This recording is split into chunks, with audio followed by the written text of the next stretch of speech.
రాయ్ కైశ్వరెడ్డి 11 గంటలకు నా ఇంటికి వచ్చి జెండా ఎగరేస్తా ఉన్నావు కదా, రాకపోతే 12 గంటలకు నీ ఇంటికి వస్తా.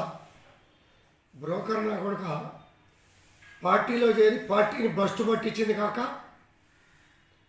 పాత ముఖ్యమంత్రి గారిని నాశనం చేసింది కాక, కాంగ్రెస్ పార్టీ నుంచి కొంతమంది పెద్దలను తీసుకొచ్చి బీఆర్ఎస్లో జాయిన్ చేస్తామని చెప్పి తీసుకొచ్చినటువంటి బ్రోకర్ నా కొడుకు నువ్వు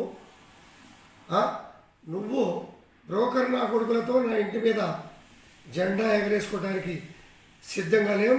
చేతులు కట్టుకుని కూర్చోలా. నా కొడుక నువ్వు నేను తేల్చుకుందాం రా. ధైర్యం ఉంటే నా కొడుక, లేకపోతే నేను వస్తా. నా పోలీస్ సిబ్బంది కూడా అవసరం లే, వాడో మేము తేల్చుకుంటాం. ఇది బీఆర్ఎస్ పార్టీకి నాకు కాదు యుద్ధం, కౌశిక్ రెడ్డి గారికి నాకు యుద్ధం. తేల్చుకుందాం. నువ్వు